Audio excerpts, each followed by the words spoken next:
Hi everyone, welcome back to my channel. Today is part 2 of the K-pop iceberg. So if you haven't seen the first part, please go check that out. I mean, you don't have to, but this one is a lot darker. So if you want something more light, please go check that one out. I will be providing trigger warning for each part on the iceberg that I think needs a trigger warning. And I'm actually gonna start by saying the same thing I said in the last video is just because it's on the iceberg and that I'm talking about it doesn't mean that it's true or real, and it also doesn't mean that I believe it myself. If it's just a rumor or a theory, I will try to make it really clear as I don't want anyone to think that I'm like trying to spread conspiracy theories.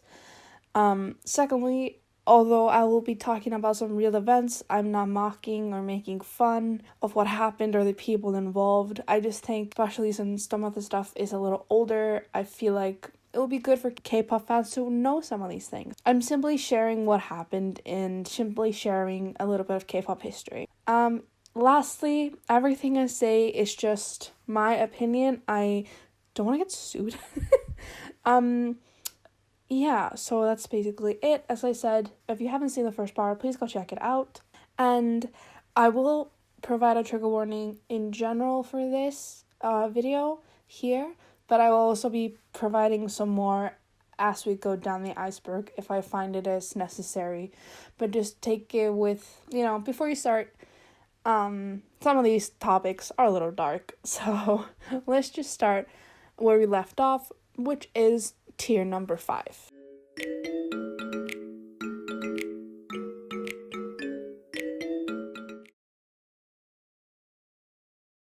The Mark Haechan summer fight. This was an infamous summer for the NCT fans. In 2017, when NCT Dream was promoting their EP We Young, an infamous fight, or supposed fight, broke out between Mark and Haechan. It apparently started during Cherry Bomb era when Jaehyun revealed that Haechan and Mark had been fighting almost every night and that they had to be split into new separate rooms so they wouldn't have to share a room. And then everything went kind of quiet. We didn't really know anything until NCT was heading to Jeju for a performance, and that's where we got the iconic airport pictures where both Mark and Haechan seem pretty angry or upset for some reason. Apparently, the two changed the choreo for the song so Haechan wouldn't have to touch Mark's shoulder. There's this one infamous video where NCT arrives on the stage for the Jeju performance, and the two seem to have a small spat on the middle of the stage.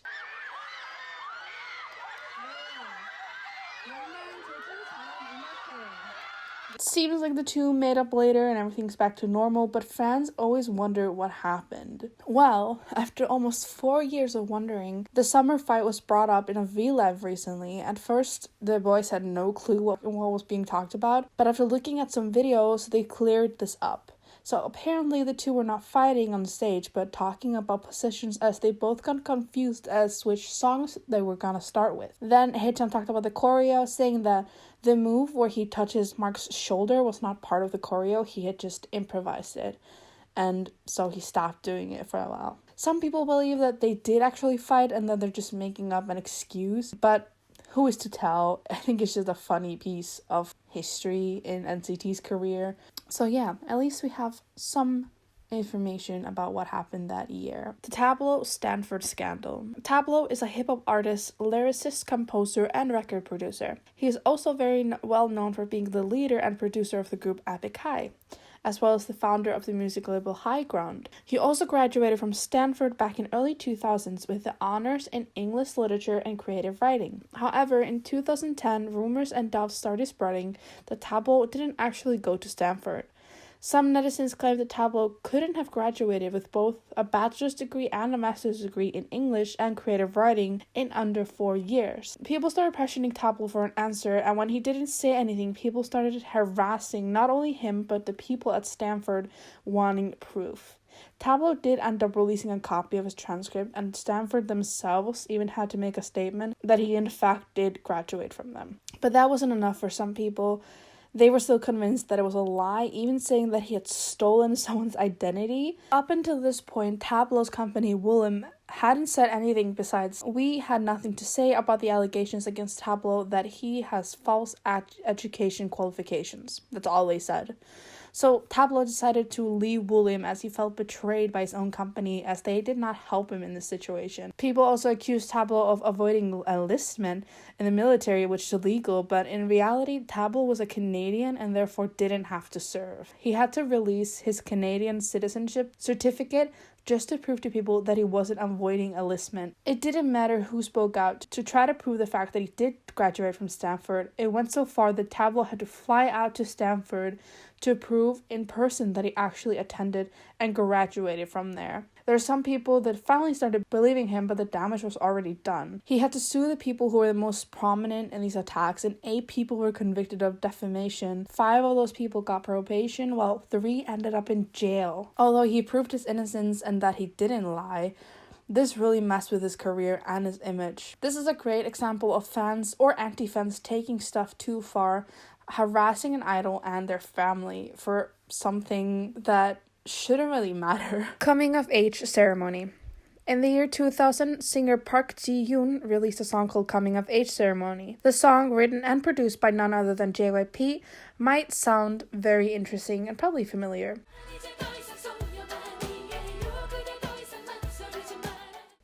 It has the traditional sound of a kumango chords along with a disco synth drum beat. The song has been covered by many idols such as Nine Muses, Joy of Red Velvet, Momo, Nayeon, Sana, and Min of Twice, Gahyun of Dreamcatcher, Daehui of AB6, Girls' Day, Sungjoong of Infinite, and so on. The song is very well known within the K-pop industry.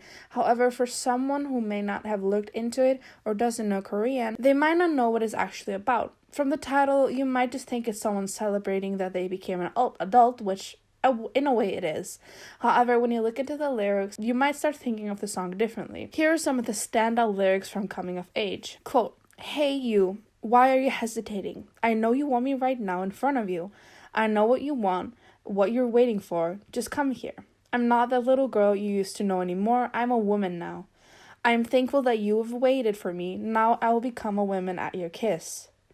I'm not a little girl anymore. Don't hesitate any longer. As much as you waited, I waited for this day too. Hey you, I want to give you permission to give me your love. Teach me how to love. It was hard looking at you suffering and waiting. My heart even hurt. But now came the day where there is no reason to wait anymore." End quote. Looking through these lyrics, personally, I felt very uncomfortable, and I felt that the theme of the song was a little strange. Like, why is there a grown man waiting for a, quote, little girl to grow up? Park Ji-yoon herself didn't even realize how racy this song was, which, looking back, is a little uncomfortable because the song was released the same year she turned 18. Although the song is a good one, I think the lyrics are just very uncomfortable. As I said, that's my personal opinion, but there's some strange undertones in that song. Kid idols. The average age of a debuting idol is between 16 and 21. However, a lot of idols debuted younger than the average. SHINee's Taemin, IZON's Wonyoung, FX's Crystal, and NCT's Jisung were all 14 when they debuted. Jungkook of BTS was 15 when he debuted, and famous solo artist Boa was only 13 when she had her debut.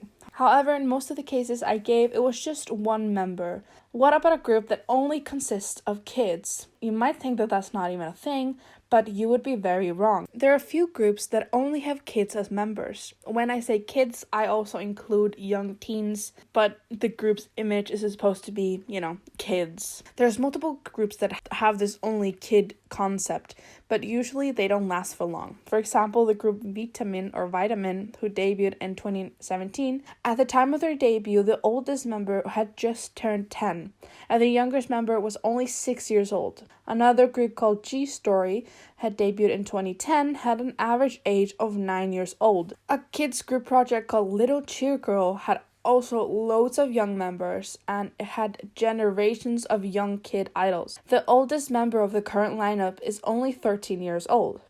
There's also a mini Little Cheer Girl that debuted in 2019, and their youngest member was only 7 when they debuted. The company who debuted these two groups has also debuted another kid group in 2017, with the youngest member being born in 2009. This, in my opinion, is not okay. I don't know whether there's a limit of what age an idol can debut. From what I can tell, there's no laws about this in Korea, which makes me really confused because when I got my first job around 13 or 14, my age group literally couldn't gather grass because we were too young to gather grass with these like rakes. So we could only like shovel stuff. Like, why is this allowed? Because being an idol is hard work. So I don't understand why these kids are put in these positions. Lee Soo-man criminal history. Lee Soo-man, the founder of SM Entertainment, is disliked by many K-pop fans. But there's something that not everyone might know about Lee Soo-man is that he has had multiple run-ins with the law. Now, just in case, this is all alleged, so please don't sue me. Back in 2002, Lee Soo-man became one of the suspects in an investigation on corruption charges and he fled from Korea. Then he was put on Interpol's most wanted list and his passport was suspended. He was wanted for charges of embezzling around $1 million from a company fund and for bribery. Lee Soo-man returned to Korea in May of 2003, where he of course was arrested immediately and he denied all accusations made. He went to trial in late 2004 and he was actually found guilty and was sentenced to 2 years in prison and 3 years probation. However, in 2007, he was pardoned of those charges. It's a little suspicious. Anyway, that's not all. In 2014, SM Entertainment once again was in trouble with the law as they were suspected of tax evasion and they were ordered to pay around $10 million in corporate taxes. SM then said in a press release that this was due to the difference in foreign tax payments that had accumulated over time. And then once again, just this year, SM Entertainment was in legal trouble and was ordered to pay $18 million in owed taxes. So if this had just happened once, people would be like, oh, this happens. It's hard to run a company, but when he has such a sketchy past, it makes you really wonder. ANS disbandment. I will be putting trigger warnings on the screen for this specific case, so just look at them before continuing. Thank you. Originally a 6-member group, ANS debuted under ANS Entertainment in 2019 with their song Boom Boom. The original lineup of the group consisted of Lina, Royeon, Talin, Raon, Bian, and Dami. Then 2 months after the group debuted, 2 new members, Jae and Hena, were added to ANS. A year after the 2 members were added, ANS finally had their comeback with Say My Name. The song brought them some attention and people were really excited for the group. Interestingly, something that not everyone noticed, that at the end of Say My Name, it was teased that a 9th member would be added sometime soon. However, the group never had a comeback and the 9th member was never officially revealed. In August of 2020, one of the members, Hena, posted very concerning statements onto her Instagram. It was very clear that she was struggling with mental health, and she even hinted at taking her own life. While she was talking, she referred to someone as them, leading people to think she was referring to her own ANS members. This sparked a bullying controversy, and that the other 7 members of ANS had bullied Hena to her breaking point. However, throughout her multiple social media posts, she never actually names any names.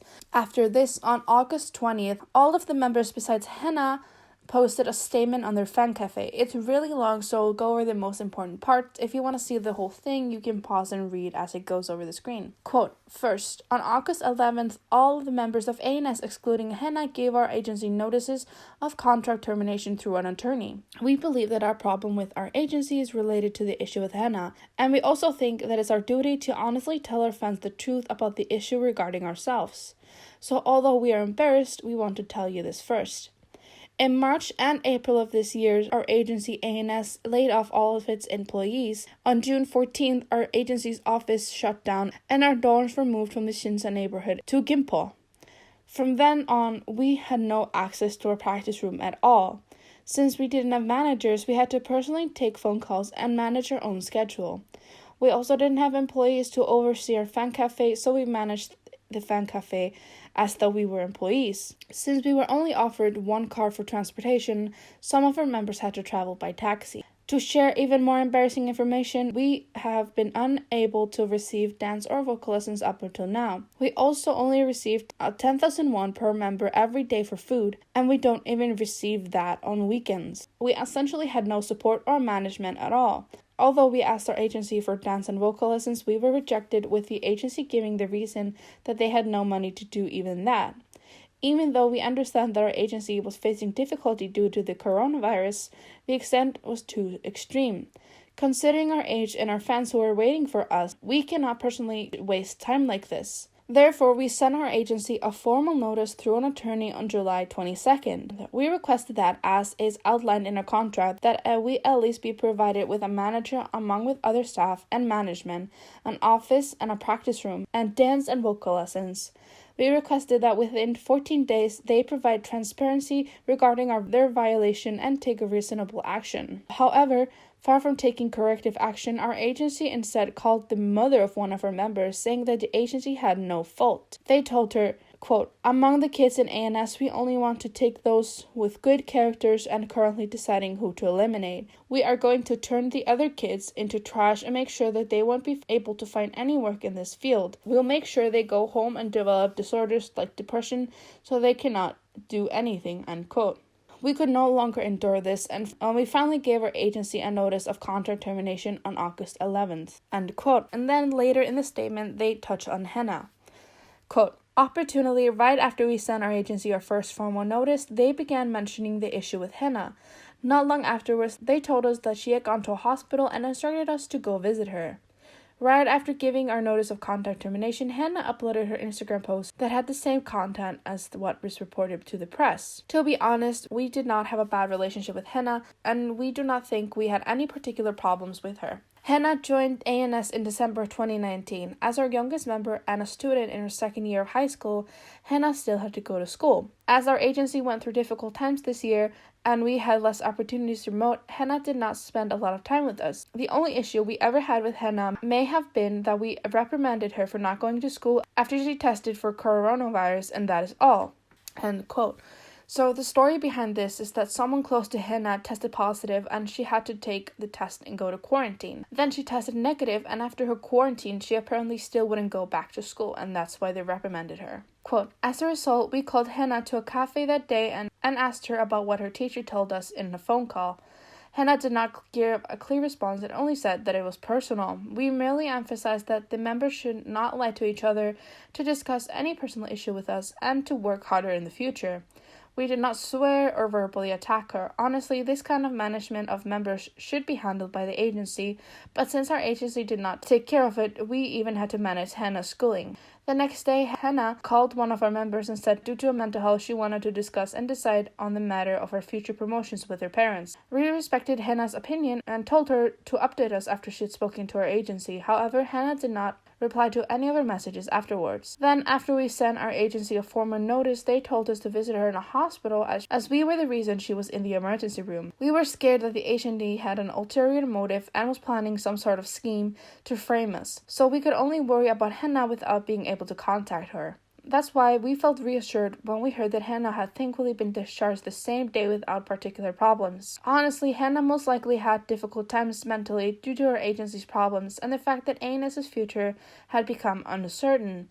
Since she received zero monetary support, she also most likely struggled financially. We do not have any ill feelings towards Hannah, neither in the past or currently. If Hannah were to accept our calls or messages, we could meet her immediately, even now, and have a heart-to-heart to clear up any potential misunderstandings. However, in the midst of our contract termination, the situation with Hannah suddenly escalated. Considering the malicious threats our agency made against us that we mentioned earlier, we have suspicion that the agency is trying to use the issue with Hannah in our contract dispute." End quote. Then on August 22nd, 2020, it was confirmed that the group had disbanded, and then a few days later, the company released a statement in regards to the claims made by the members. Again, if you want to read the whole thing, you can pause, and I will be reading the most important part. Quote, "The members were preparing for a comeback when they said they did not want to go in for dance lessons due to their frequent injuries. We respected the members' opinions and delayed the comeback and gave them a period to rest in order to recover their health. During the rest period, however, we received a certification of contents about their exclusive contract from the members, which could not be less than shocking to us. It is not true that we violated our exclusive contract with the members in any way. We have thoroughly respected the standard contract for popular culture artists. In addition, we would like to state that there is no issue regarding finance and payment, which is so often an issue in the entertainment industry. ANS Entertainment requested that the ANS members fulfill the obligations of their exclusive contracts. To other agencies, we were warned that the members' contracts with us remain valid and that to meet the members and suggest a new contract with them will require us to take civil and criminal action. We will do our best to resolve the issue that broke out between Hena and the other 7 members, as well as the 7 members' dispute about their exclusive contracts, and release another statement later, end quote. Most fans did not believe what the company was saying. That was basically it for a while. Then, ANS Entertainment announced that they would be debuting a new girl group in March of 2021 with one of the ANS members, Bian, in the lineup. With this announcement, it was revealed that the court has rejected ANS members' injunction that they had filed. Then, on March 11th, 2021, it was revealed that 6 out of the 8 ANS members, Lena, Jay, Royan, Dallin, Raun, and Dami, were still undergoing disputes with ANS Entertainment to try to terminate their contracts. So to this day, we really don't know what went on. Some people say that Hena was in a bad place mentally and misunderstood what took place between her and her members. Others say that she wasn't even accusing the members of treating her badly, but the company and staff. But there's also news media that shares information that isn't true or confirmed, so if you decide to look into this, please keep in mind that not everyone is sharing the true story.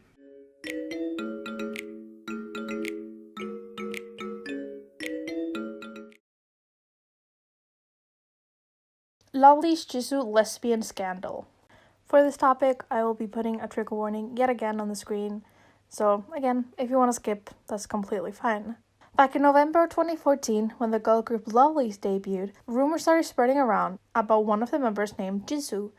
An anonymous person came out online saying that she used to date Jisoo, and then accused Jisoo of taking photos of them while they were being intimate and spreading them online. Jisoo's company came out denying the claims made by this person and also said that the person hadn't come forward or pressed charges. After this, more girls started posting statements about their past relationships with Jisoo.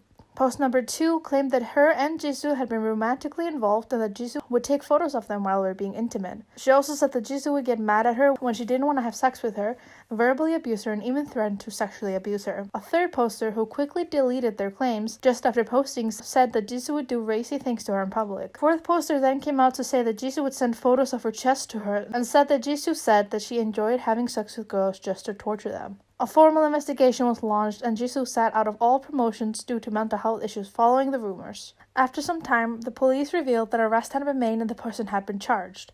The original poster had actually been a middle-aged man, and the police found him using the IP address. Apparently, the man had faked text messages and photoshopped pictures from porn sites and as evidence. And it is believed that all the other posters are fake and just made stuff up to add on to the rumors. William keeps filing defamation suit for anyone who keeps spreading the false information, saying that they will continue to monitor all rumors and negative comments made about Lovely's and press charges when necessary. Finally, after being in and out of the hospital due to stress and mental health issues because of the allegations, on August 27, 2015, it was announced that Jisoo would be joining the group. After almost a year from their debut, Jisoo joined the group mates for their comeback Achu, released on October 1st, 2015. Baby Vox Lee Guy. Baby Vox was a girl group that debuted back in 1997. The group is now known as one of the most prominent first-generation girl groups in K-pop. The group went through a lot of changes, which we're not going to have time for here, but I might do a video about their company as a whole, so look forward to that in the future. For this video, the focus will be on one of its past members, Lee Guy. Originally, Lee Guy was supposed to be in the debut lineup, but due to an injury, she was replaced by another member. After their debut promotions, Lee Guy was added into the group to replace another member, and the group had a comeback with her second album in April of 1998. But following this release, Lee Guy was suddenly kicked out of the group. Why? Because she had lied to her company about her age. While she stated that she was only 20 years old, she was actually 30. Not only that, but Lee Guy had actually debuted 3 different times before that with different names. She was in a 3-member group between 1988 and 1989. She was on a duo in 1991, and then she worked as a solo artist from 1993 to 1994. Her age being revealed was a huge scandal back then, as the other members were all way younger than Lee Guy. I couldn't find information about why she lied about her age or why it was so easy for her to lie to the company, but I'm not surprised since this is the same company that manages Reina and now Black Swan, so if you know anything about those groups, you know why I'm not surprised. Weight and diets. Yet again, here is a trigger warning. Now, I have made a whole video about this topic, so I highly recommend checking it out if you want to, but this is gonna be a quick rundown. It's very well known that K-pop idols have insane beauty standards. Companies often push idols to get as skinny as they possibly can, and idols are praised for going on insane diets and being super skinny. Idols like Yoo-kyung from Elris and Nako from ICEBERG are praised for being 37 and 40 kilograms respectively. Idols are attacked for their weight constantly, for either being too skinny like Red Velvet's Wendy, who went on a crazy diet for the red flavor comeback, or being too big like Kyla from Piston. To lose or keep that weight, idols will have to go to insane lengths, like only eat one food for a long span of time. For example, Park Bom will only eat a watermelon for a diet. Other diets like 1,500 calorie diet, lemon detox diet, and the coffee diets are all examples of diets that should not be done but are still done within the K-pop industry. Some companies pressure their idols into following these insane diets or even make them fear gaining weight, threatening to kick them out of the company. People online will point out when an idol gains weight, attack them, and mock them, and so on. It's a horrible standard that has been placed on these idols, and it's basically torture, both by the public and the companies. Slave contracts. When looking up slave contracts, the Wikipedia page that pops up specifically refers to Korean idols in their explanation. It tells you how common and how serious this issue is in K-pop. A slave contract refers to an unfair, long-term contract between Korean idols and their management agencies. The concept of slave contracts was a huge topic back in 2009 when 3 members of TVXQ took SM to court over their contracts. They claimed that the 13-year contracts were way too long, too restrictive, and it gave them almost none of the group's profits. These contracts basically have the idols stuck under the company's thumb. Often the idols were young when signing in, not understanding it completely or what it entails. Stuff like dietary restriction, living condition,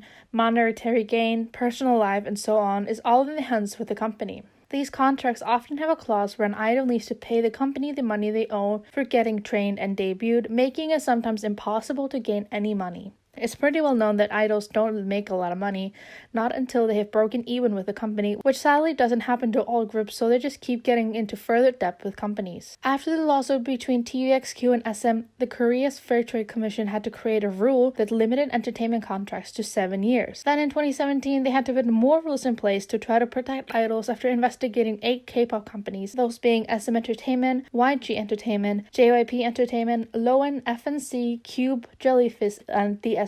First, the Fair Trade Commission revealed that companies like YG, JYP, FNC, Cube, Jellyfish, and DSP had all been making trainees pay 2 to 3 times the cost invested in them if the trainee decided to cancel the contract with their company. This clause was changed so the company could only demand the amount invested directly into the trainee's training period. Secondly, it was revealed that JYP, Cube, and DSP had all pressured their artists into renewing contracts with them or forced them to pay back double the amount invested into the group. Those clauses were also changed. The third and fourth changes was in regards to canceling contracts. Before the changes, companies could cancel the contract with someone without any notice. This was changed so a grace period had to take place before canceling a contract. They also found out that companies like SM, FNC, and DSP had always been using a clause in the rules that allowed them to cancel any contract without any clear reason or for arbitrary reasons. Due to this clause was removed entirely. The fifth change was that prior to this, companies forced trainees to pay penalties if the contract was broken. Now it has been changed to follow the Korean civil law. Lastly, the clause initially only let legal cases regarding trainee contracts be seen by the Seoul Central District Court, so this was changed to all other authorized courts. Now companies will still to this day use loopholes or just straight up not follow the law. Although a lot of rules have been set, it doesn't change the fact that K-pop companies have huge power over young idols. TS Entertainment. Speaking of companies that screwed over their artists and didn't follow contracts or laws. TS Entertainment. I've already done an hour-long video about this company, so I'll link that, but of course I will tell you why TS just shouldn't exist, because it's on the iceberg. So every single group under TS Entertainment has had at least one member sue them for breach of contract and or mistreatment. Probably the most well-known case is BAP's mistreatment. Back in 2014, all of the members of BAP filed a lawsuit against the company stating unfair conditions and profit distribution. The group was treated horribly by TS Entertainment, made to perform sick and injured, and made to cover costs that TS Entertainment should have covered and more. Then, 2 members of the girl group Secret sued the company, stating unfair profit distribution. The company was signing contract without their consent, and other payments like that were never given back. Probably the worst treatment that we know of is towards their boy group TRCNG. 2 members of the group have started a legal battle against TS, stating negligence of duties, habitual child abuse by multiple people, and horrible living conditions. TS would always say they have done nothing wrong, even though proof has been given on multiple occasions, like in the TRCNG case, where actual photographic evidence of the horrible living condition were released by dispatch. I highly recommend that you go check out my video for the whole story of all the groups under the company. As of right now, 13 idols under or previously under TS Entertainment have filed a lawsuit against them. I think that tells you all you need to know.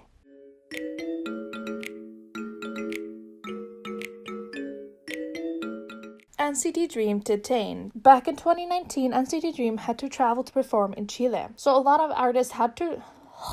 As expected, a lot of artists had to travel to the destination via plane. However, something NCT fans will never forget is when NCT Dream got detained and almost thrown out of the country before even ever stepping foot into it. The law in Chile states that people that come to work, like NCT Dream in this case, need to have a work permit, especially since some of the boys were minors. On top of that, this was all caught on camera because the Chilean airport had been filming the whole ordeal for a show on Chile's National Geographic channel. It was a bit complicated because no one in the NCT team staff spoke proper English, so they couldn't communicate, but after contacting the people that had hired them to perform in Chile, they were actually helped and the group and staff were let into the country. Although in this case it ended well, it could have ended a lot worse. Big Hit and Dispatch. For a while now there has been a theory that Big Hit, now known as Hybe, and Dispatch have had some sort of deal between themselves. There are two different theories that are pretty similar but slightly different. The first one is that Big Hit is paying or has a deal with Dispatch so they don't release any bad news about their artist, because for a while Dispatch hadn't released any insane news on the group,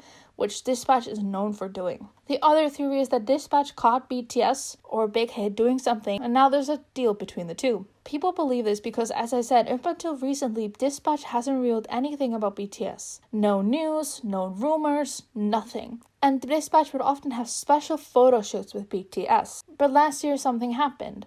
What, we don't know, but again, people are speculating. In May of 2020, Dispatch revealed that a group of male idols, including Jungkook of BTS, had ignored social distancing recommendations and gone to clubs. Then Dispatch called Suga out for using a sample of a speech made by Jim Jones and called out Suga and the company, and even claimed that Big Hit had lied in the statement regarding the issue. So out of nowhere, Dispatch started reporting negative things about BTS after years of not doing so. Dispatch also removed the photos and such of BTS off their Instagram, including a story highlight up on the top of their Instagram page. I do want to mention that Dispatch did also remove story highlights for other groups, although they did delete actual Instagram posts of just BTS. So now people believe that something happened, like the deal was broken or something, and so Dispatch is reporting on BTS as soon as it happened. Of course, this is just a theory, but it's a very widespread theory.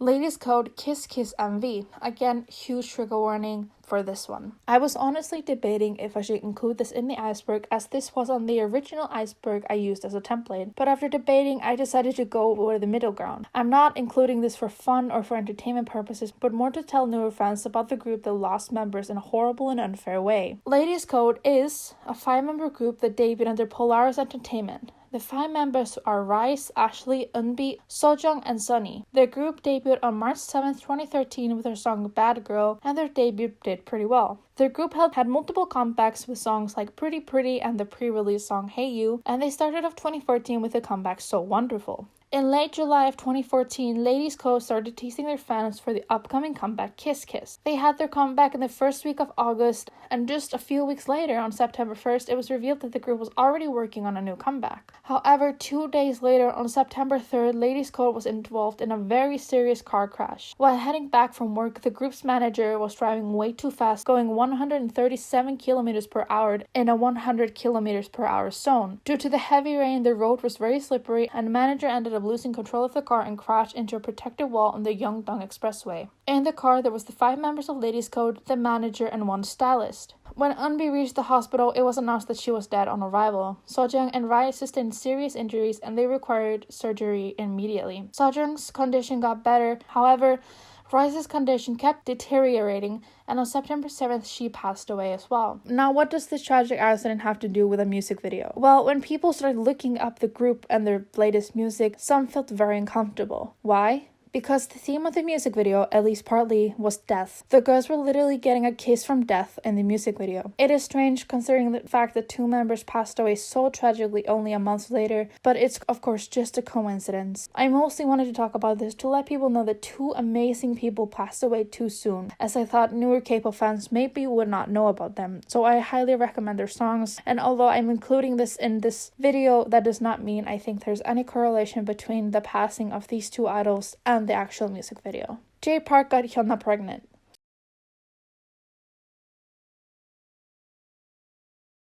Hyuna debuted back in February of 2007 with the group Wonder Girls with the song Irony. However, just a few months later, Hyuna ended up leaving the group due to chronic gastroenteritis and fainting spells. But then Hyuna ended up joining Tube Entertainment in 2008 and debuted in 4 Minute in 2009. So people started wondering why Hyuna left the group for health reasons just to debut in another group 2 years later. Now let's look at Jay Park. He debuted in the group 2PM, also under JYP, in September of 2008, and then a year later, comments made by Jay Park came to light where he talked badly about Korea and Koreans. He apologized deeply, but people wanted him gone from 2PM and JYP, even making petitions for him to kill himself. However, JYP said that Jay Park would stay as a member of the group, but just a day after that announcement, Jay Park himself said he would be leaving the group. Some fans held onto the hope that Jay Park would return to 2PM someday, but that hope was crushed when JYP announced that Jay Park's contract had been terminated due to personal mistakes. Now, where do Jay Park and Hyuna connect? Well, when Hyuna left, people started thinking that she had gotten pregnant by a trainee and she had terminated the pregnancy, so she had to leave. And then Jay Park was connected to it because the reason given for the contract termination was personal mistakes. So people thought that Hyuna got pregnant, some even say twice, and that was just too much, so she was kicked out of the group. And when the comments by Jay Park were revealed, JYP had enough of him too.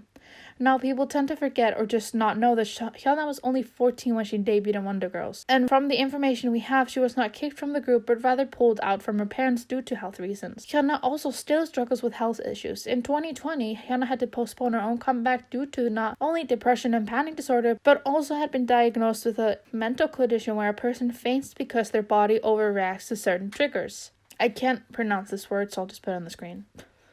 So she still suffers with the same issues, but some people still believe that she actually got pregnant. Now, of course, we don't know if anything like that happened, and honestly, it's none of our business. Some people speak horribly about her just because of these rumors, even though they're basically groundless. Hyuna Bebe theory.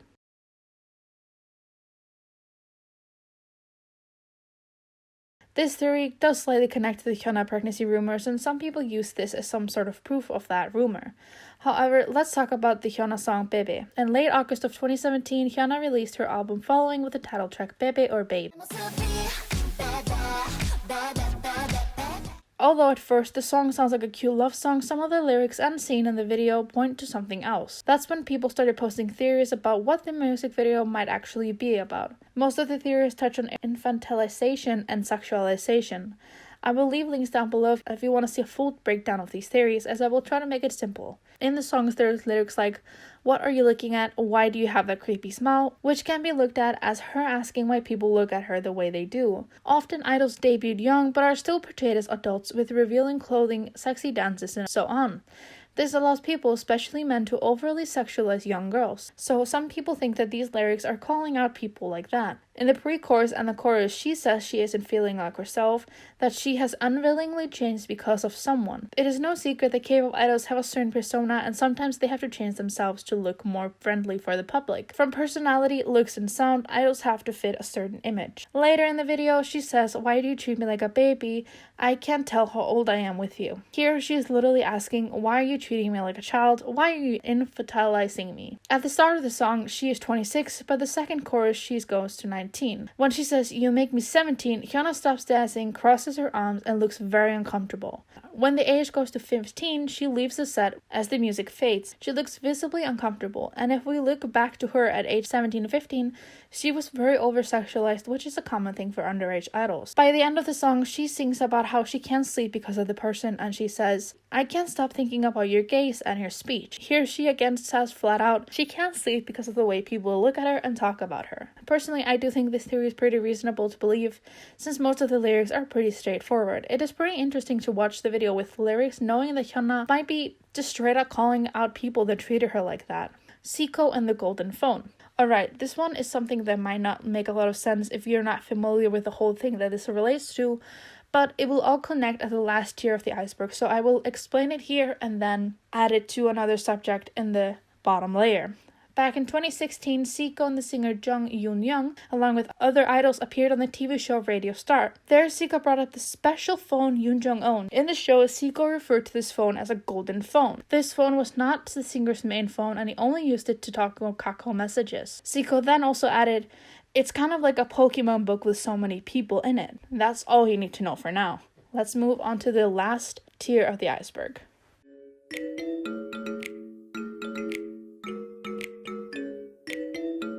The 4-minute concert disaster. In October of 2014, 4-Minute was performing at a festival in Seongnam when an accident occurred that ended up killing 16 people. A part of the crowd that was watching the performances was standing on top of a grate that led straight down to a car parking lot down below. With so much weight on the metal grate, it ended up breaking. A lot of people fell straight down into the hole, landing on the concrete below in the car park. Some news media say it was 10 meters, while others say it was 20 meters. 12 people died on the scene, 2 people passed away while being rushed to the hospital, and the other 2 passed away while getting medical treatment. Apparently, 4-Minute didn't even know this happened until later that same day, and KPOP made a statement about the incident. The group also canceled their upcoming appearances out of respect for the victims and their family. Idol abuse. As we talked about before, when an artist is under a company and has a contract with them, the companies sometimes think they own the artist and can do whatever they want, even if it breaks their own contract and the law. Sometimes these artists speak up about the abuse they receive from their company. Since we talked about TS Entertainment, let's talk about TRCNG. Back in November of 2019, 2 of the members started a legal battle with TS, as I mentioned before. Photos of staff physically assaulting the boys came out. It was reported they would get punished for making mistakes, they were not given food, and they were living in horrible conditions. The case is still going on from what I know, and in April of 2023, people working for TS Entertainment were forwarded to the prosecution for child abuse. Another pretty known case is the East Light. In October of 2018, it was reported that a producer of the East Light would physically and mentally abuse the group, while the CEO knew about it and did nothing. It was reported that the members would be beat with a baseball bat or a steel microphone. It was also alleged that one of the members got choked by hands or a guitar string when he made mistakes. In March of 2020, it was confirmed that the CEO of the company, Kim Chang-hwan, was charged with aiding and abetting child abuse. But his sentence was originally only 8 months, but it was suspended to 2 years of probation. Moon Young-il, the company's producer, was sentenced to 1 year and 4 months for hippijo child abuse. Although not everyone speaks up like these people did, it is known that trainees and idols can be abused. It's also not, of course, all physical abuse. It can be a mental abuse as well, like threats of not debuting or something bad happening to them or their family. Abuse is also when an artist lives in horrible condition like TRCNG, when the company is supposed to feed them and give them housing. Other stuff, like forcing idols to do stuff they don't want to, like happened to Stellar, can be abuse. I want to say that it is important to know the difference between abuse, mistreatment, and unfair treatment, since the 3 get confused a lot sometimes. Sexualizing idols.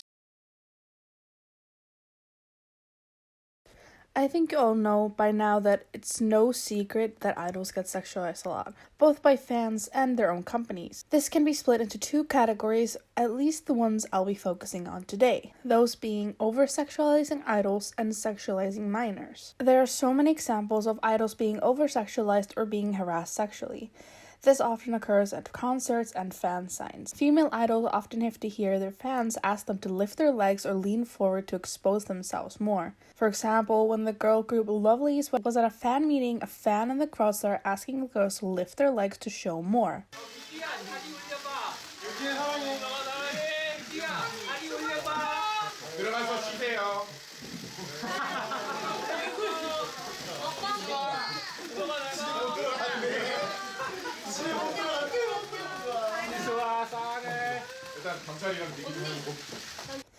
And apparently this wasn't even the first time this had happened, but the company kept letting this fan in every time. This is considered sexual harassment, but some people, like that person, are let slide.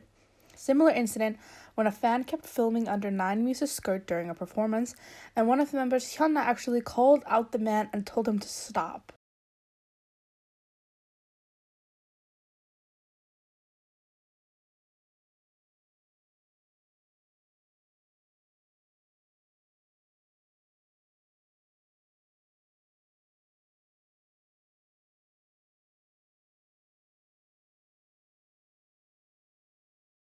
Male idols are also victims of this, whether it's the choreo that they're not okay with, fans touching them inappropriately, which happens a lot, or just being sexualized, like Lucas of NCT has and still is very sexualized. Same with idols like Bangchan and Felix of Stray Kids. I don't feel like male sexualization in K-pop is talked about as much as female sexualization. Of course, in my opinion, we see the female sexualization a lot more, but it doesn't mean that male idols aren't being sexualized or harassed. It's more prominent. But I think this is something that has to be discussed more, both by the K-pop genre and K-pop fans, because it's just not normal. Other ways idols get sexualized is, of course, online. If you look up fan cams of your favorite idols, you might sometimes see very strange and over-sexualized thumbnails of idols in strange positions, or shots where you can see their shorts underneath a skirt. There are channels on YouTube that their main thing is to film these idols and try to get shots of them in compromising positions. These are people that will try to get shots under skirts or other racy parts for a thumbnail. Other places that idols get sexualized a lot is on Reddit. There are these pages where people will post photos and videos of the idols and comment some very sexual and inappropriate things about them. And there's also these pages where people will pleasure themselves over these idols and post it publicly on Reddit. But the issue with this is these pages are public. I know a lot of people think about it. It's nothing like, oh my god, what people think sexually about idols. But the thing is, this is public. Although I think the pages are 18 plus, but it's so easy to find. I literally found one of these pages on accident when I was trying to look for photos of Aini for my Pink Fantasy video, because she's a model. And I was absolutely shocked that I found this subreddit, and I felt so uncomfortable, and I had to go and grab some screenshots for you guys, and I felt dirty afterwards because I felt like I was looking at like stuff I shouldn't have known about these random people online and what they were thinking. Okay, now that rant is over, that was not scripted at all. Anyway, let's keep going. Then there's, of course, when minors are sexualized. Of course, this is a very serious topic. I think we've all seen this happen in K-pop. We just might not think about it or not even realize that these are kids or like minors. For example, in Produce 48, Wonyoung was only around 14 when she performed Side to Side. Now, if it was just the song, fine, but the combination with the song, the outfit, and the dance made it very sexual, but she was still a minor. She was literally a kid. When Tsuyi from Twice was only 16, she did a commercial where she would dance in an elevator. When the video came out, she was called the sexiest member in Twice when she was only 16. And like we talked about earlier, Hyuna was still a teen when she debuted in Wonder Girls.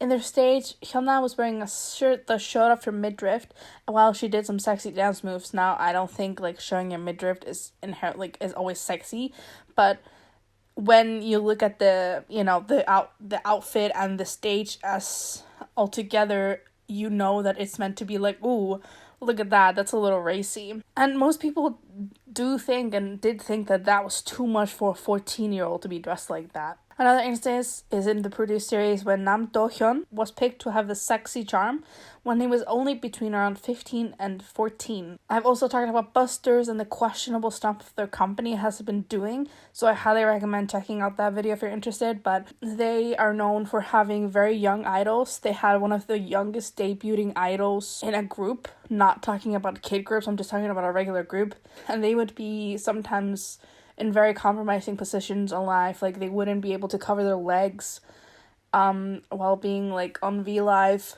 It was just really, really weird, so I highly recommend you go check that out. But that's a great like example of a company either doing it knowingly or unknowingly. You're sexualizing your idols, but I think the company knows what they're doing. Some people don't think this is a big issue, but being sexualized as a minor can really fuck you up. Sponsors.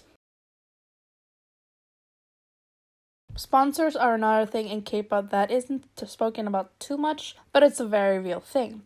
This isn't just referring to regular sponsorships though, like this tea or this face mask. For those who don't know, sponsors in K-pop, and these kind of sponsors that we're talking about, are people who offer idols stuff like money in exchange for something, either sexual or not. This can either happen individually or within a company. It has happened that when trainees are trying to debut, they have to meet with these rich people, so they will sponsor their debut. What happens, as I say, it differs, but it's often connected with some kind of sexual act in return for money. Back in 2017, an idol posted online that her CEO would sell members to men so they could get money for debut. She said that along with her co-members, they would meet these sponsored at places like bars and saunas. It didn't matter that some of them were underage. At one of these meetings, a man said that his drinks taste better when it's being poured by women. And when the girls didn't want to do something that the men wanted to, they would say that they weren't ready to debut, so threatening their career.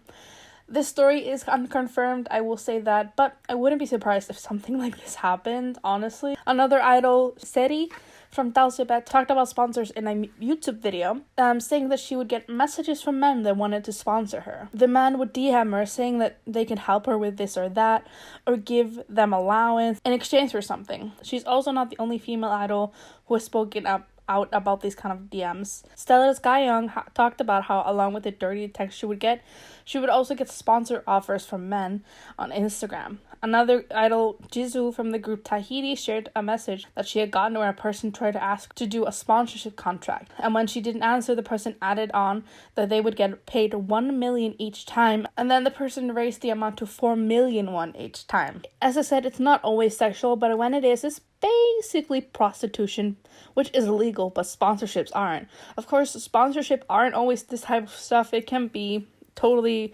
fine, like advertising a drink, but I think with this kind of sponsorship, it's kind of like a loophole for prostitution, which shouldn't be okay. But sadly, some idols and trainees do it either willingly or unwillingly just to have their debut. Sexual abuse.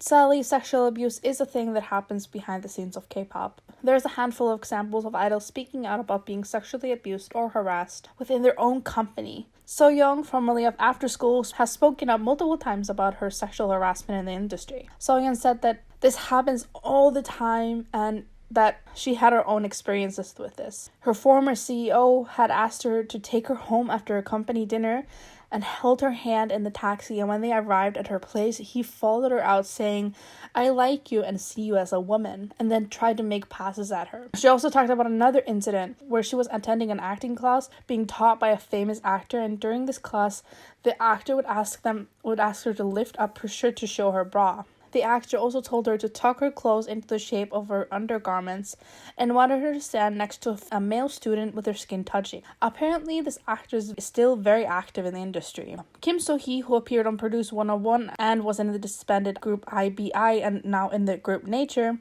talked about her experiences with harassment. She said in an interview, quote, "The label head saw me as a woman. I was so scared that I couldn't even reject him outright," end quote. And she even said that he tried to propose to her, which is just completely inappropriate. Cheska, former member of Fiestar, had a live stream back in early 2020 where she talked about many topics regarding K-pop, like bullying, boy group members that try to have sex with female idols, periods, and also sexual harassment and rape. In her live, she said, quote, "There's a lot of sexual harassment," and she later adds, quote, "I've been through some sexual harassment. It's pretty disgusting. As soon as I came to Korea, I got manipulated. I don't want to say this, but I got raped. I don't think I told anyone about this." End quote. She also said, quote, "I was young. I didn't have any power. It's a hard subject. You never know who's been through shit. You never know who has been raped. This happened 9 years ago when I first came to Korea, so I'm way over it. That's why I'm not crying about this." End quote.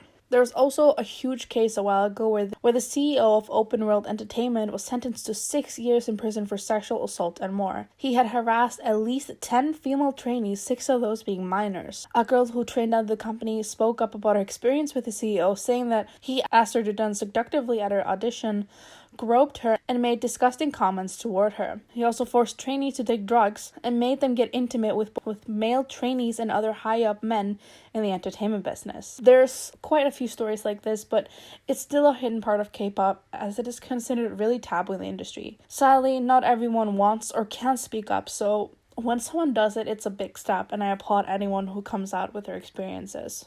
The Burning Sun and the Kakao chat rooms.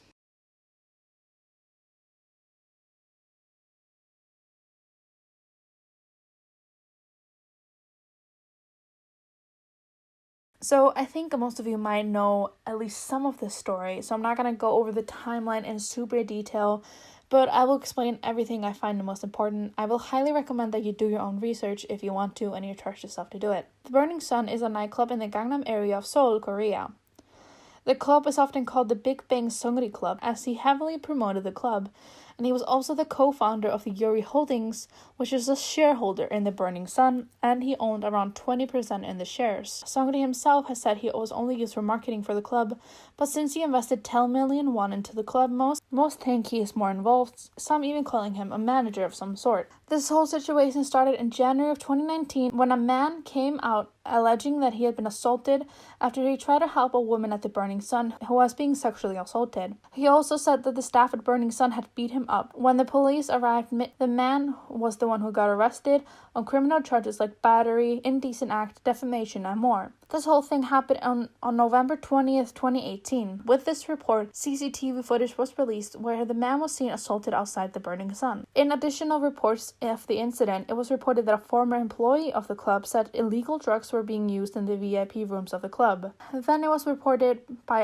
a client of the club that VIP clients of the club would be offered women to have sex with, women who were drugged up beforehand. This client also said the staff had shown him videos of women getting sexually assaulted. A few days after the initial report, the Seoul Metropolitan Police Agency had taken charge of the investigation into the Burning Sun, as well as police corruption in the Gangnam area in relation to the club. Since this is a K-pop iceberg, I will be focusing mostly on that side of the story, but all my info with timelines of all the events and such will be linked in the sources, so please check it out. After the initial incident and the reporting, police started looking into the club and anyone who was connected to it. As police and media started looking into the first person we are going to be talking about was exposed. A famous singer, Jung Jun-young, was accused of being a part of a Kakao chat room where he and others would upload videos of sexual acts, those videos and photos being illegally filmed without consent. At least 10 women were found to be victims of Jung Jun-young's recordings. Along with that, in the chat, allegedly people would talk about assaulting women. He then later admitted that he did in fact film and post such media and publicly apologized in a letter. Then, of course, the police investigation starts where he goes into questioning that took 21 hours. On March 18th, the police requested a warrant for his arrest, and on March 21st, he was arrested for filming and sharing hidden camera footage and photos. On November 29th, Jung Yoon-young was sentenced to 6 years in prison for sexual assault and for filming and distributing hidden camera footage. Now back to the Zico phone story. People quickly looked back at that episode of Radio Star when he talked about Jung Yoon-young having a special phone. People were shocked, believing that Zico knew about what he had been doing and told people flat out on the show. However, Zico came out saying that he did not know that Jung Yoon-young was involved in such crimes and that the phone he was talking about was just filled with celebrity contacts and friends. It is known that Jung Yoon-young had at least 3 phones, so there is no proof that the phone that Zico was talking about was connected to the Kakao chat scandal. Moving on to FT Island's Choi Young-hoon. His name first popped up in this case when it was reported that he used his connection with the police to cover up his drunk driving incident that happened in February of 2016. It was alleged that he had shared this information in a chat room with Jung Jun-young and Big Bang Seongri. It was reported that these 3 men, along with non-celebrities, talked about paying the police to cover up a drunk driving incident. Then he goes to the police for questioning about the drunk driving incident, along with suspicion of spreading illegal photos and videos. After that, he was officially booked for bribing the police, sexual assault, and for sharing illegal videos. Eventually, the bribing charges get dropped, while he actually admitted to filming and sharing illegal photos. Then, on November 29th, Choi Young-hoon was sentenced to 5 years in prison for sexual assault and filming and distributing hidden camera footage. However, that sentence was reduced to 2.5 years after an agreement was reached with one of the victims. The third person to be involved in this is CN Blue's Lee Jung-hyun, when it was reported that he had engaged in one-on-one chat with Jung Yoon-young, where illegal hidden camera videos were shared, and it was also alleged that he had filmed women without their consent. His company FNC came out saying that he had watched hidden camera videos that were sent to him on Kakao. He left CN Blue, but his case, from what I can tell, is still going on, as he has not received any sentencing and his case has not been dropped. Highlights: Young Jun-hyung was also accused of being a part of the chat rooms made by Jung Jun-young, but it was later revealed that he wasn't in the chats, but he did have one-on-one chats with Jung Jun-young. Then he left Highlight after admitting he had watched illegal videos sent to him. From what I know, he's only a witness in the case so far. Other celebrities in the scandal were Roy Kim, but he was acquitted of all charges, and Eddie Kim, whose charges were also dropped. Lastly, I will be talking about Big Bang Seungri. Now, I would just want to say that this is a touchy subject for a lot of people, and I'm only going to be talking about stuff that is either known or is still going on. I'm not going to be accusing anyone or saying anyone did anything because I don't want to get sued. So, Seungri was accused of being involved in the Burning Sun scandal and the Kakao chat rooms, as he had connection to both. I have heard people say that Seungri is innocent, but it's hard to say either way because she's actually still undergoing trial. His trial is actually still going on, and I think he has had his 15th or 16th hearing as of 2021. He's being accused of things like violating prostitution law, sexual violence law, gambling law, foreign exchange transaction law, food hygiene law, embezzlement laws, and more. I'll pop them up on the screen here. At least this is what I've seen online. I don't know if some of them have been dropped. Again, these are all still accusations, and they're still being dealt with in court. So far, some witnesses have denied Seungri's involvement in the non-embezzlement accusations. So with these charges, as you can probably notice, he is not being charged for any hidden camera or chat, anything related to the chats, but he is still being accused of stuff like prostitution and pimping, along with other things. And I guess we'll just have to wait and see until the trial is done, because it's still going on after years. Of course, I'm not saying he is or isn't innocent or guilty of any of the things, because most of these things are still alleged and the trial is still ongoing, because a lot of people have said he was not involved in the prostitution, but he did do gambling and embezzlement. But again, the trial is still ongoing. Again, I will highly recommend that you check out the sources and maybe look more into the case, as it is really hard to go over everything that has happened. And this case is still ongoing. This is not the only people that are involved in this. YG was involved in this. Psy was used as a witness, but he didn't do anything. He was just a witness because he was connected to the same company. It's a mess. There's the CEO of Eurasia Holdings is also involved in this. So, yeah. It is just a mess, but it's interesting to say the least. So yeah, if you want to look into it, all my sources will be linked down below. But that's gonna be it for this video. I'm so sorry that this was such a long video. I tried my best. That's why I split it up to 2 parts. So if you haven't seen the first part, you can go check it out for some cleansing, I guess you could say. So all my sources will be listed down below for this part of the iceberg. If you want to see my sources for the first one, it will be in the description box of the first part. And yeah, I just hope you guys at least got some entertainment from this. I don't want to say enjoyed because, you know. But yeah, let me know in the comments what you think about this, about these 4 tiers. Did you know all of this? And yeah, just, let's chat in the comments, I guess, even though a lot of these topics are kind of mind-fucking. But thank you so much for watching, and I will see you guys in the next video. Bye-bye.